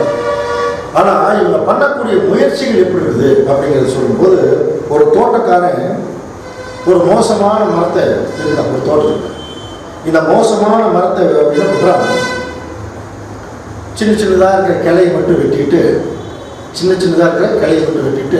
ஒரு சின்ன செடி சைடில் இருக்கிறாங்க. சின்னதாக அந்த கிளையை மட்டும் வெட்டினா போதும், இதுவே மோசமான மரம் தெரிஞ்சிருச்சு. இப்போ என்ன பண்ணோம், கம்ப்ளீட்டாக வெட்டணும். அந்த மாதிரி இருந்தாங்க. இப்போ இவங்க பண்ணிட்டு இருக்கிறதெல்லாம் பார்த்தீங்கன்னா ஏதோ கொஞ்சம் ஏதோ நாங்கள் நல்லது பண்ணுறாங்கிற மாதிரி நினச்சிட்டு இருக்கிறாங்க. ஆனால் இந்த உலகத்தில் எல்லா ஜனங்களுக்கும் இந்த நல்லது எப்போ தான் கிடைக்கும், அவருடைய ராஜ்யத்துக்குள்ள எல்லாரும் வந்ததுக்கு அப்புறம் தான் அவங்க ஒரு நல்ல சுபிட்சமான ஒரு லைஃப் கிடைக்கும். ரெண்டாவது ஒரு விஷயம் நல்லா நீங்கள் புரிஞ்சுக்கணும், நம்ம பார்த்து சொல்றாரு, இயேசு கிறிஸ்து நம்முடைய வியாதிகளுக்காக சாகலையா, நம்முடைய பாவங்களுக்காக தான் செத்துட்டார். ஸோ நம்முடைய வியாதிகளுக்காக அவர் என்ன செய்யல, சாகலை, நம்முடைய பாவங்களுக்காக தான் செத்துட்டார். அதனால அவங்களுக்கு அவருடைய வேல்யூ என்னன்னு தெரியாது. They could not know the value of Christ sacrifice. அவங்க கிறிஸ்துவுடைய தியாகத்தினுடைய மதிப்பெண் என்ன அவங்களுக்கு தெரியாது. அதனால அவங்க அப்படித்தான் பண்ணுவாங்க. அவங்கள அதனால் மைண்ட் பண்ணாதீங்க. ஆனால் 2 குரூப்பாக பீப்புள் இருக்கிறாங்க. இவங்க என்ன சொல்லுவாங்கன்னா, இந்த மாதிரி கள்ளத்தீர்க்க ரசிகள் கிறிஸ்தவ பேரை சொல்கிறாங்க, ஆனால் அவங்க அதிகமாக பேசுறதுல அப்பிலி சூன்யம், கட்டுக்கள், அசுத்தாவி, இதை பற்றியே நம்ம பேசிட்டு இருக்கோம். இதுலேயே நீங்கள் உண்மையான ஊழியக்காரர் யாருன்னு தெரிஞ்சுக்கிட்டு, இந்த பக்கம் உண்மையான ஊழியக்காரர் என்ன செய்வாங்க? தேவனுடைய பிரதான திட்டம், அதில் இருக்கக்கூடிய அன்பு, அதில் இருக்கக்கூடிய ஐக்கியம், இதை குறித்து என்ன பண்ணுவாங்க? பேசுவாங்க. அப்போ அவங்க என்ன வாயிலிருந்து வருதுங்கிறத வச்சு இவர்கள் தேவனுடைய ஊழியக்காரர்களா இல்லையாங்கிறத கண்டுபிடிச்சிடலாம். இவங்க எப்போ பார்த்தாலும் என்ன சொல்லுவாங்க? இதுக்கு தான் பிலிசோனியம், கட்டுக்கள், இதைத்தான் பேசுவாங்க. பிசாசு அதுதான் பேசுவாங்க. தேவனுடைய பிள்ளைகள் சத்தியத்தை குறித்து அதிகமாக அவங்க பேசுகிறாங்க. அதனால் நீங்கள் என்ன பண்ணாதீங்கன்னா அவங்க ஒன்றும் பெருசாக நீங்கள் மைண்ட் பண்ணலாம் அப்படிங்கிற ஒரு அர்த்தத்தில் அவர் சொல்கிறார். ஓகே, அடுத்தது பார்த்தீங்கன்னா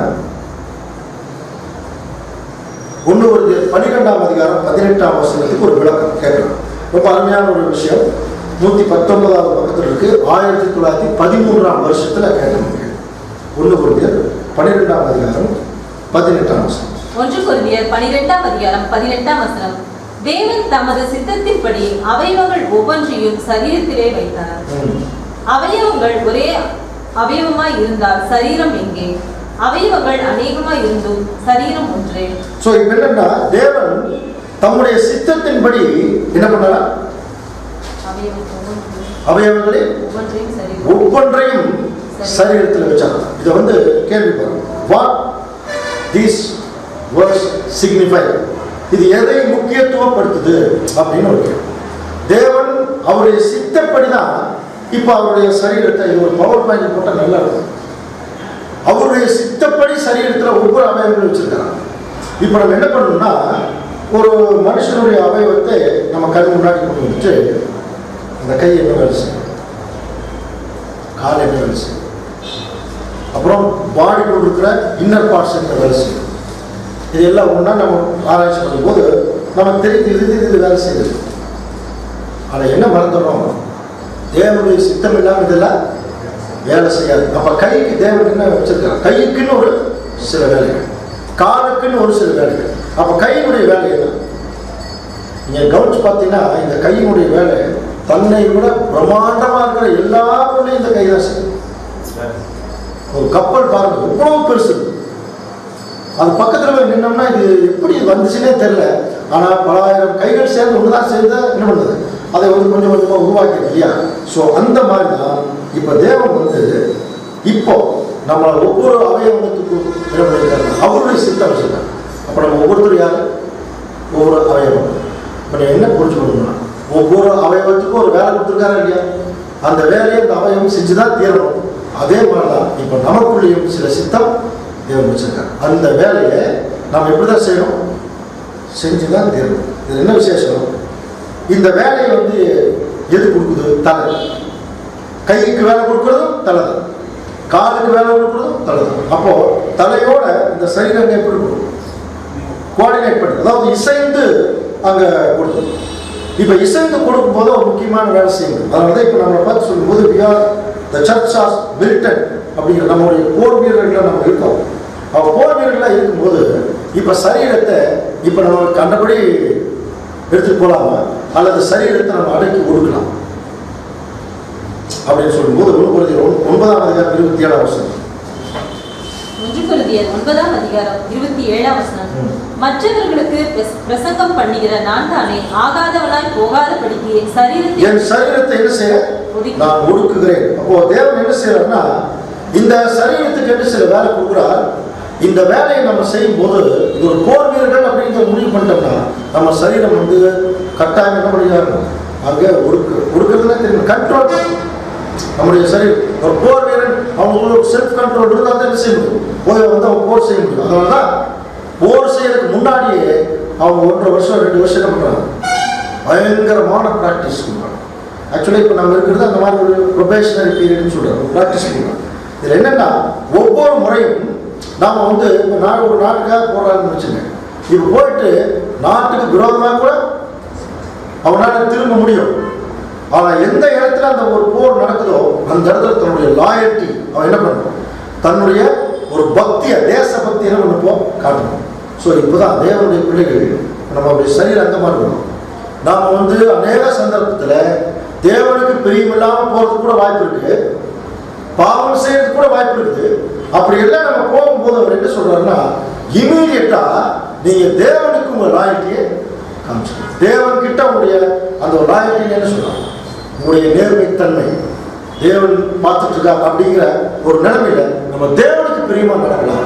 ஏன்னா நம்ம அது அவருடைய போர் வீரர்களாக தான் வந்திருக்கோம். அப்ப யாருக்கு பிரியமா தான் நடக்கணும்?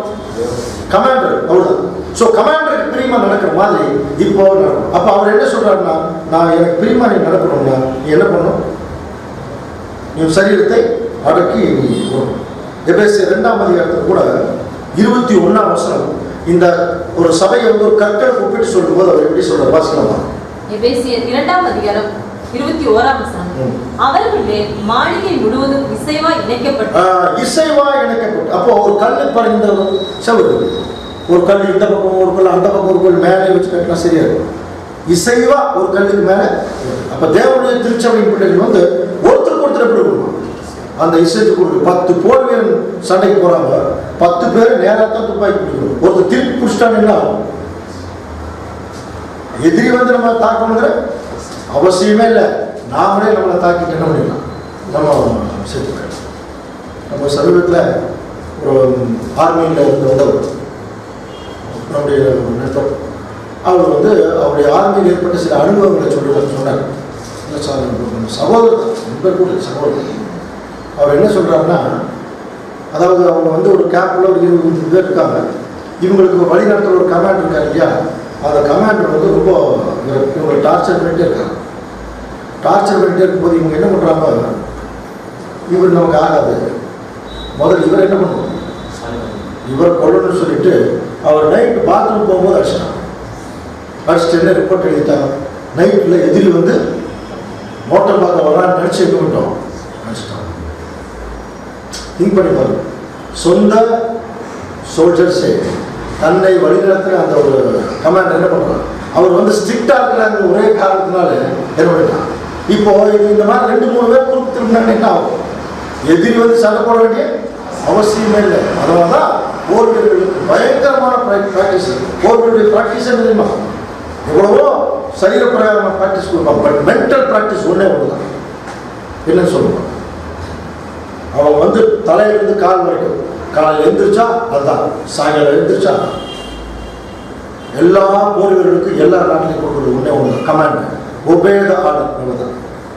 ஏன் எதுக்கு என்னன்னா கேட்கக்கூடாது, நீ போ அப்படின்னா போயிருக்கணும். இன்னைக்கு நம்ம அந்த மாதிரி தான், நம்ம வந்து சோல்ஜர்ஸ் இங்கே போ அப்படின்னு நம்ம போயிடணும், இங்கே உட்காரணும் உட்காரணும், எந்திரின்னு எந்திரிக்கணும். கமாண்டர் என்ன சொல்கிறாரோ கேட்டுக்கணும். ஏன்னா நம்முடைய மைண்ட் நம்ம கிட்ட இல்லை, நம்ம போர் வீரருடைய மைண்ட் யார்கிட்ட இருக்கும், அவருடைய கமாண்டர் கிட்ட இருக்கு. அந்த மாதிரி இப்போ தேவனுடைய பிள்ளைகள். அதனால தான் சொல்லும் போது தேவனுடைய பிள்ளைகளுக்குள்ள போனாலும் முதல் ப்ராக்டிஸே அந்த சுயநலம். இதைத்தான் சொல்ல, செல்ஃப் டினைல் சொல்ல முடியாது. தன்னைத்தான் வெறுத்துன்னு ஏன் சொல்றாங்க, ஒரு போர் வீரன் தன்னை வெறுத்தா தான் செய்ய முடியும், வேலை செய்ய முடியும். ஆனால் இதில் என்ன விசேஷம்னா, இதில் என்னென்னவெல்லாம் இருக்கக்கூடாது போர் வீரனுக்கு. ஒரு போர் வீரனுக்கு அடிக்கடி கோவிச்சுட்டான்னு வச்சுக்கோங்க, ஒரு போர் வீரனுக்கு அடிக்கடி கோவிச்சுட்டான்னு எப்படி இருக்கும், அவனால் அங்கே வந்து என்ன பண்ண முடியாது, சரியாக வேலை செய்ய முடியாது. அதே மாதிரி தனக்குன்னு ஏதாவது பொருள் சேர்த்து வைக்க ஆரம்பிச்சான்னு வச்சு, அதனால தான் தண்டில் சேவனம் பண்ணுகிறவன் பிரச்சனை இல்லை, தன்னை சேவனம் எழுதி கொண்டவனுக்கு ஏற்றவனாக இருக்கும்படி பிழைப்புக்கு எடுத்த அலுவலர்களில் சிக்கிக் கொள்ள மாட்டாங்க. 2 தீமோத்தேயுல எழுதுறாங்க, நீங்களும் கிறிஸ்துவுக்கு நல்ல போர் சேவர்களாக இருங்கன்னு சொல்லிட்டு அந்த தண்டில் சேவனம் பண்ணுறது தமிழ் எப்படி தண்டில்ங்கிறது இல்லை, அது ஒரு ஆர்மி பெட்டாலியன். ஒரு ஆர்மியில் இருக்கிற கார்கில் போய் சண்டை போடுறேன், போய் ஒரு பொட்டிக்கடை வச்சானே எப்படி இருக்கும், போகிறோம்னா நம்ம பொட்டிக்கடை வச்சு பொழைச்சிக்கிறேன்னு சொல்லி எப்படி இருக்கும். அவன் போகிறதே இருக்கு தன்னுடைய உயிரை கொடுக்குறது. அப்போ அந்த மாதிரி பிழைப்புக்கிற தலைவலியில் சிக்கிக்கொள்ள மாட்டான். ஏன்னா அவனுடைய கமாண்டிங் ஃபுல்லாக அவனுடைய கமாண்ட். அந்த மாதிரி தான் கிறிஸ்து. அப்போ தேவனுடைய பிள்ளைகளுக்கு என்ன நல்லா இருக்கிறாதான் ப்ரௌடு, அதை சொல்கிறார், செல்ஃப் சீக்கிங் இருக்கக்கூடாது. ஓட்டப்பந்தயத்தில் ஓடுறவங்களுக்கு பார்த்தீங்கன்னா நல்லா கவனிச்சுப்பாங்க, காலில் தானே ஓடுறாங்க. கடைசி அவர் எப்படி முடிக்கிற அதிகமாக காலில் தானே ஓடுறாங்க இல்லையா? ஆமாம், காலில் ஓடுனதுக்கப்புறம் மெடல் வந்து தலை கொடுக்குறாங்களா, கால் கொடுக்குறாங்க. கால் தான் ஓடிச்சுன்னு மெடல் கொண்டே காலிலே மாட்டோம் இல்லையா? இன்னைக்கு தேவனுடைய திருச்சபை பிள்ளைகள் பாத அங்கங்கள் நம்ம எந்த காரியத்தை செய்தாலும் கிறிஸ்துவுக்கு மகிமையா இருக்கணுங்கிறது தான் நம்முடைய நோக்கமா இருக்கு. அப்படி இருக்கிறவங்க தான் உண்மையான போர்ச்சேவர்களாக இருக்க முடியும் அப்படிங்கிறார். கிறிஸ்துவுக்கு மகிமையா இருக்குதா, இது அவருக்கு மகிமை போகுதான்னு தான் பார்க்கணும். தேவனுக்கு மகிமை போகுதா, இப்ப நம்ம செய்யக்கூடிய காரணம் நமக்கு மகிமைங்கிற மாதிரி நினைச்சிட்டோம்னாலே நம்ம வந்து நாட்டட்டால போர்ச்சேவர் அப்படி இருக்கிறதுக்கு வாய்ப்பே இல்லை. அதனாலதான் அந்த உதாரணத்தை இந்த உதாரணமெல்லாம் நம்மளால நினைச்சு கூட பார்க்க முடியாது.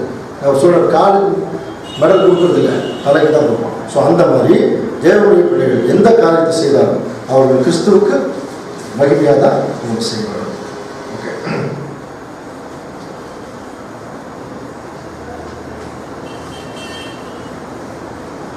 அடுத்தது ஒரு கேள்வி, 754 பக்கத்தில் அவர் கேட்ட கேள்வி, what is the church message to the world at this time?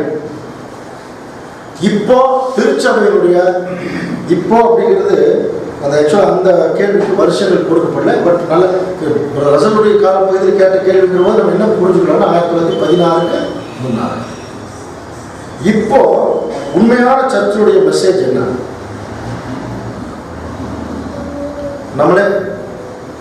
நம்ம இப்ப என்ன உலகத்துக்கு மற்றவங்களுக்கு போய் சொல்றோம் அப்படின்னா நார்மலா நம்ம என்ன சொல்லுவோம்?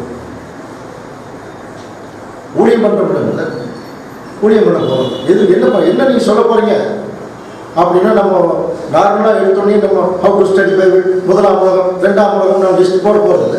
ஒருத்தர்கிட்ட போய் திடீர்னு என்ன சொல்ல வந்தீங்கன்னு கேட்டா உடனே எதை குறித்து நான் பேச வேண்டியது தேவனுடைய ராஜ்யத்தை குறிச்சு. ஏன்னா அதுதான் இப்ப தேவை. அதனாலதான் அவர் எப்படி சொல்றாருன்னா, it is our duty to proclaim wonderful tidings of salvation. அதாவது ரட்சிப்பின் திட்டத்தில் இருக்கக்கூடிய முக்கியமான, அதாவது என்ன சொல்ற ஒண்டர்ஃபுல்ங்கிறதே சொன்னாங்க, ரொம்ப அருமையான வாக்குத்தத்தங்கள். அதை பேஸ் பண்ணியிருக்கிற the kingdom of God, the kingdom of heaven is at hand. இதுதான் சொல்லணும். ஆக்சுவலா இப்ப யாரை இது வந்து எப்படி இம்ப்ரெஸ் பண்ண போகுதுன்னா, நம்ம ராஜ்யத்துக்குள்ள இருக்கிறோம் அப்படின்னா எப்படி இருக்கும்? எல்லாரும் ராஜ்யத்துக்குள்ள இருக்கிறோம். கொஸ்டின் வருமா இல்லையா?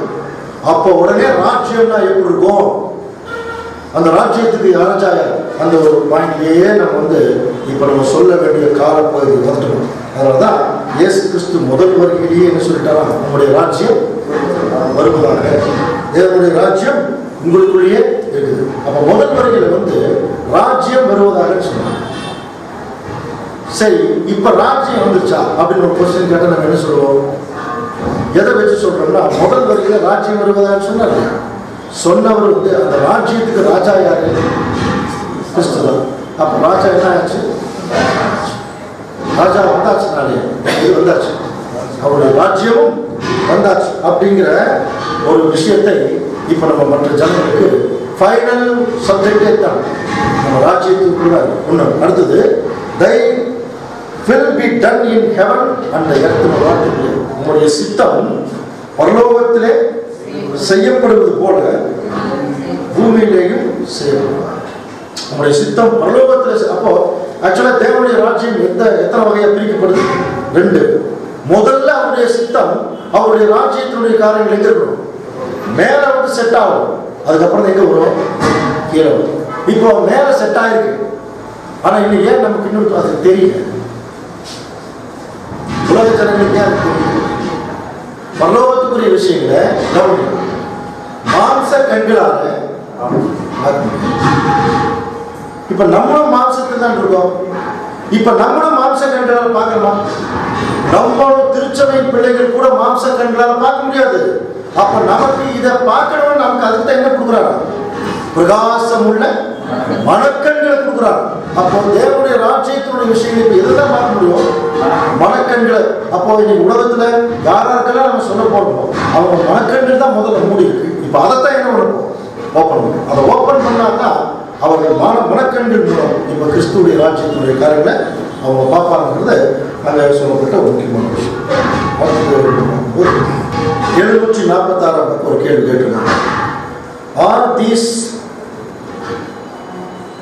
There are a number of contradictions in the Bible, and if the Bible is not harmony with itself, how can we say that it is inspired?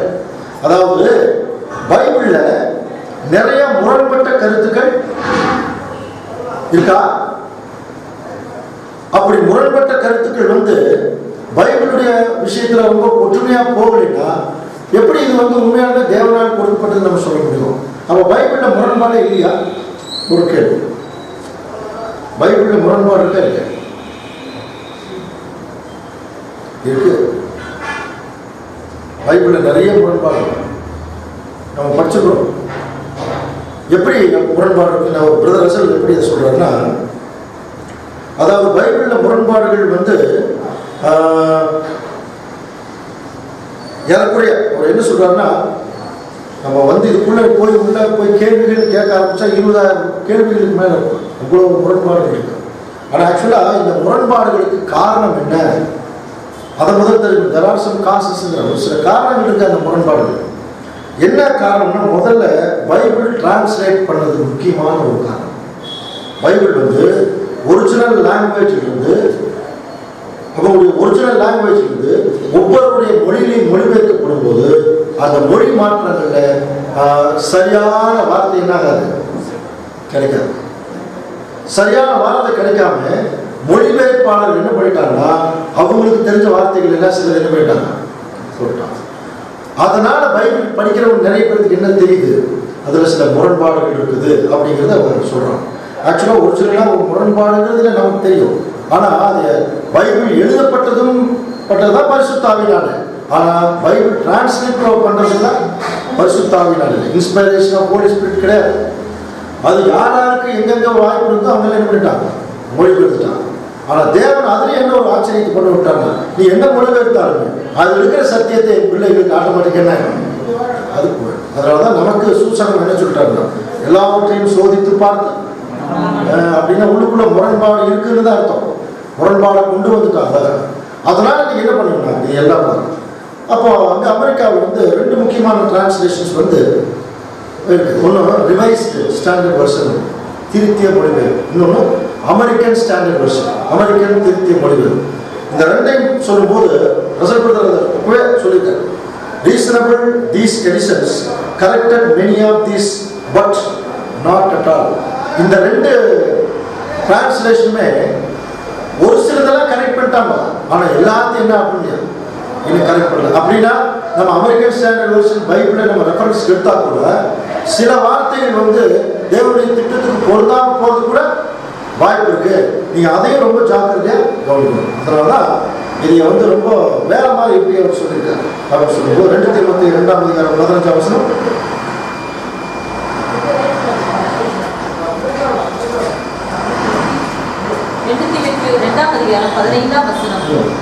நீ வெட்கப்படாத ஊழியக்காரனாயும் சத்திய வசனத்தை நிதானமாய் பகுத்து போதிக்கிறவனாயும்.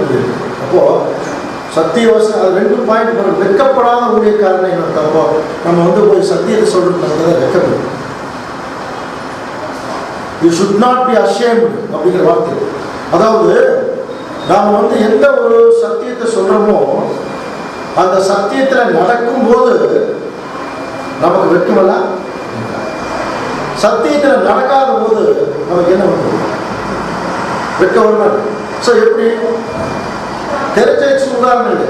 பைபிள் சொல்லுது, ஒருவன் என்னை பின்பற்ற விரும்பினால் அவன் தன்னைத்தான் வெறுத்து தன் சிலுவை எடுத்துட்டு அப்படின்னு சொல்லி பைபிள் சொல்லுது. இப்போ இதே வசனத்தை இப்போ நான் முன்னாடி கையில் 4 மோதிரம், ஒரு பிரேஸ்லெட்டு, ஒரு பெரிய செயின் இதெல்லாம் போட்டு கர்த்தருடைய ஊழியக்காரன் எப்படி இருக்கணும்? எல்லாம் தன்னைத்தான் வெறுத்து அப்படின்னு 2 கையிலும் பண்ணும்போது எல்லாம் நம்ம என்ன பண்ணணும்? தன்னைத்தான் வெறுத்துங்கிறாரு. 2 4 கையிலும் வெறுத்துக்கிறாரு.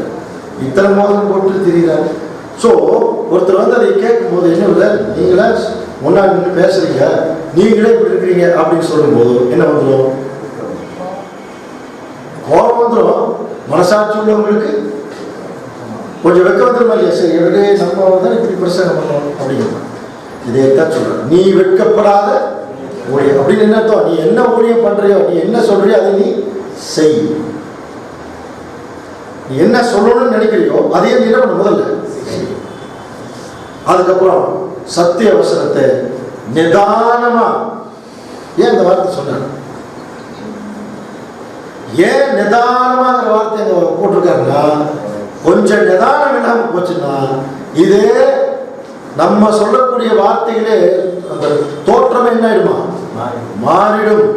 ஏன்னா அந்த அளவுக்கு நிறைய என்ன இருக்கு, சில முரண்பட்ட விஷயங்கள் உள்ளுக்குள்ள. நிதானம். ஒரு சில நேரத்தில் கவனிச்சு பாருங்க.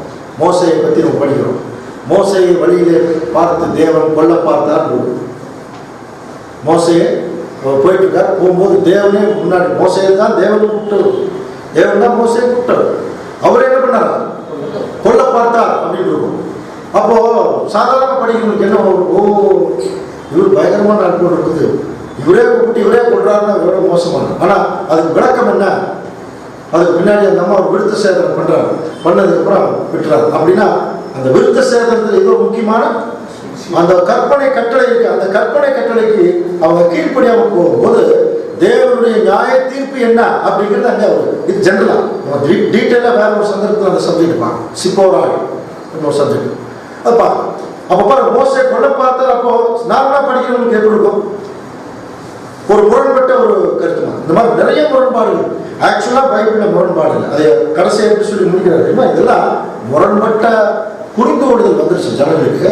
அதனாலதான் இப்ப நமக்கு என்ன சொல்றாருன்னா, சத்திய வசனத்தை நீ நிதானமா அப்புறம் பகுத்து நீ போதிக்கணும். அப்புறம் நமக்கு இன்னொரு வசனம் கூட படிக்கிற வேத வசனம் எதுக்காக நமக்கு கொடுக்கப்பட்டிருக்கிறது?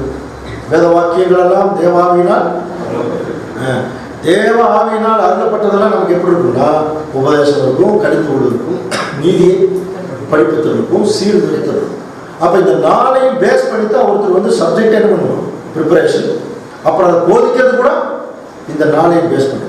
பெரிய தீர்க்க தரிசனம் பேசிட்டு தேவன் தாமே ஆசீர்வதிப்பாரான்னு சொல்லிட்டு போறது என்ன அர்த்தம்?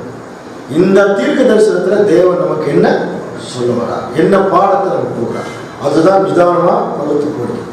அப்போ நிதானமாய் பகுத்து போடும்போது நமக்கு என்ன தேவன் புரிய வைக்கிறாருன்னா, பாருங்க, there is not a single contradiction all the sacred writings. தேவனுடைய புனித எழுத்துக்கள், இந்த புனித எழுத்துக்கள்ல எந்த விதமான முரண்பாடு இல்லைங்கிறத நம்ம எப்பதான் கண்டுபிடிக்க முடியும்னா, நிதானமா பகுத்து பார்க்கும் போது. அப்ப தேவன் நமக்கு என்ன பிராக்டிஸ் கொடுக்குறாருன்னா, ஆச்சரியத்திலே ஆச்சரியம் தெரியுமா? இன்னைக்கு ஏன் தேவன் டைரக்டா இது கொடுத்துருக்கலாம்? இந்த வசனத்துக்கு இதுதான் மீனிங். உனக்கு நீ 31,000 வசனம் எல்லாம் உனக்கு வேண்டாம், 15 வசனம் கொடுக்குறேன், ஒவ்வொன்றா நீ வந்து மனப்பாடம் பண்ணணும். சரியா? ஒரு வருஷத்துக்கு ஒரு வசனம் மனப்பாடம் பண்ணணும். ஒரு வருஷத்துக்கு ஒரு வசனம் மனப்பாடம் பண்ணி அதை நீ அப்படியே பிராக்டிஸ் பண்ணணும். ஒரு 15 வருஷத்துக்கு நம்ம கொடுக்க மாட்டாங்க. ஏன் இவ்வளவு வசனங்கள் கொடுத்துட்டு நிதானம் பகுத்து, அதுல முரண்பாடுகளையும் தேவன் அனுமதிச்சு வச்சிருக்காரு. பகுத்து போதிக்க சொல்றது. பின்னாடி ராஜ்யத்துல ராஜாவாக போறவங்க, உலக ஜனங்களையே நியாயம் தீர்த்து போறவங்க என்ன செய்யணும்னா, 10 பேர் வருவாங்க. ஒருத்தர் செஞ்சாருப்பாங்க, ஒருத்தர் செய்யலேம்பாங்க, ஒருத்தர் நான் பார்த்தேன்பாங்க, ஒருத்தர் நான் பார்க்கலேம்பாங்க. நம்ம எப்படி முடிவு பண்ணக்கூடாது? கண் கண்டபடி நியாயம் தீர்க்காமல் காது. அப்ப பாருங்க, அந்த பிராக்டிஸை முதல் எது கொடுக்குறாருன்னா, ஃபர்ஸ்ட் என்னுடைய சத்தியத்தை பார்க்கறதுல நீங்க முதல் நிதானத்தை கடைப்பிடிச்சு அதுல டிசைட் பண்ணி பழகுங்க, எது சரி எது தப்பு. சத்தியத்துல முதல் பிராக்டிஸ் பண்ணுங்க. அதுக்கப்புறம் தேவனுடைய சத்தியத்துக்குள்ள நம்ம போய் பிராக்டிஸ் பண்ணுறோம். அதுக்கடுத்து சபைக்குள்ள அந்த பிராக்டிஸ் வருது. இந்த 3 கரெக்டா இருந்துச்சுன்னா, கரெக்டா யார் நிதானமா பகுத்து அதை பார்க்குறாங்களோ அவர்களுக்கு தான் அவருடைய ராஜ்யத்துக்குள்ள ராஜாக்கள். ஏன்னா அவங்க தான் என்ன செய்வாங்க, உலக ஜனங்கள் அவங்களுடைய பாவங்கள், அவங்களுடைய அக்கிரமங்கள், அவங்களுடைய முடியாத நிலை, அவங்களுடைய பலவீனம், இது எல்லாத்தையும் என்ன பண்ணுவாங்க, அப்படியே சீர்தூக்கி பார்த்து ஒவ்வொருவருக்கு ஏற்ற ஒரு நல்ல ஒரு நியாய தீர்ப்பு என்ன செய்வாங்க. ஸோ அதை இந்த பிராக்டிஸ் இப்பவே நம்ம பண்ணணும். நிதானமா நம்ம பகுத்து போதிக்கும் போது, நிதானமா முதல் பகுத்து போதிக்கிறது முதல் நிதானமா நம்ம என்ன செய்யணும், பகுத்து பார்க்கணும் இல்லையா? வேத வாக்கியங்களை ஆராய்ந்து ரீசன் பண்றோமா இல்லையா? இந்த வசனம் எப்படி கனெக்ட் ஆகும், கரெக்டா வரலையே, அப்ப இந்த வசனம் கரெக்ட் ஆச்சுன்னா அதனுடைய அர்த்தம் என்ன, இதெல்லாம் நம்ம பார்த்துட்டு அதுக்கப்புறம் ஒரு முடிவுக்கு வந்ததுக்கு அப்புறம் தான் என்ன செய்யறோம், நம்ம ஒரு கன்க்ளூஷன் தான். இப்போ உதாரணத்துக்கு நம்ம இது வந்து அவுட் ஆஃப் ஃபோக்கஸ் தான், ஆனால் பட் நம்ம தெரிஞ்சுக்கலாம். இப்போ இயேசு கிறிஸ்து 4ஆம் ஜாமம் நடந்து வர, இயேசு கிறிஸ்து 2ஆம் வருகை பற்றி சப்ஜெக்ட் படிச்சிருக்கோம் இல்லையா? இதில் பார்த்தீங்கன்னா அந்த 4ஆம் ஜாமம் அப்படிங்கிற ஒரு பாயிண்ட் இருக்கு, நடந்து வருது ஒரு பாயிண்ட் இருக்கு, அற்ப விசுவாசியே ஏன் சந்தேகப்பட்டாய் அப்படின்னு ஒரு பாயிண்ட் இருக்கு. இது எல்லாம் நம்ம ஒவ்வொரு சத்தியமாக நம்ம சொல்லும்போது நம்ம எதில் கனெக்ட் பண்ணுறோம்? இயேசு கிறிஸ்து முதல் வருகையில் அப்படி செஞ்சது, ஆனால் எதற்கு ஒப்பிட்டு சொல்லிடுறோம்? 2ஆம் வருகையில் ஒப்பிட்டு சொல்லுவோம். இப்போ 2ஆம் வருகையில் அவர் எப்போ வந்தாருன்னு படிக்கிறோம்? அவர் வந்த மிட் நைட் சொல்ல முடியாது. மிட் நைட்டுங்கிறது 1874. இப்போ நம்ம இருக்கிறது மிட் நைட்டா? இப்போ நம்ம இருக்கிறது அதிகாலை. இதை வந்து இஸ்ரேலுடைய ஜாம கணக்கு போட்டீங்கன்னா எத்தனாம் ஜாமம் வரும்? கரெக்டாக 4ஆம் ஜாமம் வரும். புரியுது? மிட் நைட், நைட்டு 6 மணிலிருந்து 9 மணி வரைக்கும் முதல் ஜாமம், 3 மணி நேரம் கணக்கு. 9லிருந்து 12 மணி வரைக்கும் 2ஆம் ஜாமம், 12லிருந்து காலையில் 3 மணி வரைக்கும் 3ஆம் ஜாமம், காலையில் 3லிருந்து காலையில் 6 மணி வரைக்கும் 4ஆம் ஜாமம். அப்போ இயேசு கிறிஸ்து நடந்து வந்தது 4ஆம் ஜாமம். மிட் நைட் ஏற்கனவே முடிஞ்சிருச்சு. அதனால தான் இயேசு கிறிஸ்து வரதை பற்றி அந்த அதாவது 10 கன்னிகைகள் சொல்லும்போது நடு ராத்திரியிலே இதோ. அப்போ இயேசு கிறிஸ்து வந்த காலப்பகுதி என்ன? நடுராத்திரி. அந்த நடுராத்திரி தான் 1874. இன்னைக்கு எத்தனை வருஷம் ஆயிடுச்சு? 140 வருஷம் ஆயிடுச்சு. அப்படின்னா இன்னும் நடுராத்திரியாவே இருக்கு. இன்னும் நடுராத்திரி இல்லை. இப்போ நம்ம இருக்கிறது இப்போ அதிகாலை நேரம், அதான் ஜாமம். ஸோ இப்படி கனெக்ட் பண்ணாம இருந்தோம்னா நமக்கு என்ன ஆகாது? இதுதான் நிதானமா பகுத்து போயிடும். எதையுமே கண்டுக்காம விட்டோம்னு வச்சுக்க, அப்ப நம்ம எந்த டைம் அவர் அந்த பெருசியான என்ன, எபிபனியா என்ன, அப்புறம் பின்னாடி கண்ணுக்கு தெரிய ராஜ்யம் என்ன, எதை குறிச்சு தெரியாம இருந்தோம்னா நமக்குள்ள ஒரு வேகத்தை இன்னைக்கு கிறிஸ்தவங்க கொடுக்க அப்படியே இருக்கிற வரைக்கும் அப்படியே செத்து போயிடலாம் கண்டிஷன். அப்படி நமக்கு தேவன் கொடுக்கல. எல்லா சத்தியங்களையும் மைன்யூட்டாக கொடுத்துருக்காரு. முரண்பாடுகளுக்கு மத்தியில ஏன் தேவன் நமக்கு இந்த ஒரு அறிவு கொடுக்குறாருன்னா, முரண்பாடு இருந்ததுனால தான், முரண்பாடை தேவன் அனுமதிச்சதுனால தான் அவருடைய ஆவி அவைகளை சேர்க்கும்னு சொன்னார். முரண்பாடே இல்லைன்னா ஆவி சேர்க்க வேண்டிய அவசியமே இல்லை. ஆவி சேர்க்க வேண்டிய அவசியம் இல்லை. முரண்பாடு இருக்கிறதுனால தான் சேர்த்து சொல்றாங்க. அப்போ முரண்பாடுகளுக்கு மத்தியில இப்ப தேவனுடைய பிள்ளைகள் நிதானமா பகுத்து அவருடைய ஆவி வாங்கி அதை சேர்த்து அதுக்கப்புறம் போதிக்கும். அப்படி போதிக்கும் போது மட்டும்தான் நம்ம இந்த காரியத்தை, தேவனுடைய விஷயத்தை கரெக்டாக நம்ம செய்ய முடியும். கடைசியில் அவர் முடிக்கிறது என்னன்னா, முரண்பாடு பைபிளில் இல்லை, முரண்பாடு யாருக்கு இருக்கு? புரிந்து கொள்வதில் தான் முரண்பாடு. ஸோ இந்த முரண்பாடுகளை நம்ம கலைக்கணும். ஓகே, அடுத்தது இன்னொரு முக்கியமான கேள்வி. When did our Lord become the only begotten Son? 746 பக்கத்தில் ஒரு கேள்வி என்னன்னா, எப்பொழுது நம்முடைய ஆண்டவர் இயேசு கிறிஸ்து பிதாவாகிய தேவனுடைய ஒரே பேரான குமாரனாய் ஜெனிப்பிக்கப்பட்டார்?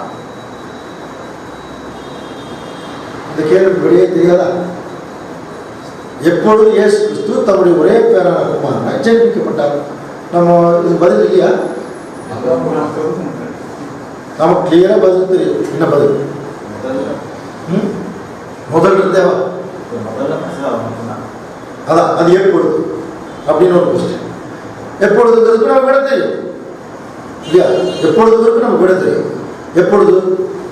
அந்த பொழுதுக்கு அட்ரஸே இல்லை. உலகங்கள் எல்லாம் உண்டாகிறதுக்கு முன்னாடி அப்படிங்கிறது நல்லா தெரியும். சரி, அப்படின்னா இந்த கேள்வியே நமக்கு வேண்டியது இல்லையே இல்லையா? ஆனால் ஒரு கேள்வி கேட்குறாங்கன்னா அதுக்குள்ள ஏதாவது ஒரு விஷயம் இல்லாமல் கேட்கறதுக்கு வாய்ப்பு. அந்த கேள்விக்குள்ள இயேசு கிறிஸ்துடைய அந்த ஒரு ஜெயிப்பிக்கப்பட்டதனுடைய ஒரு மறைபொருள் ஒன்று இருக்கா. அவர் உருவாக்கப்பட்டார் பார்த்தீங்களா, அதனுடைய ஒரு மறைபொருள் இருக்கு. அது என்னங்கிறத என்ன செய்யலாம்? அடுத்த வாரம் தொடர்ந்து நம்ம செய்யலாம். தேவன் தாமே இந்த வசனங்கள் எல்லாம் ஆசீர்வாதம்.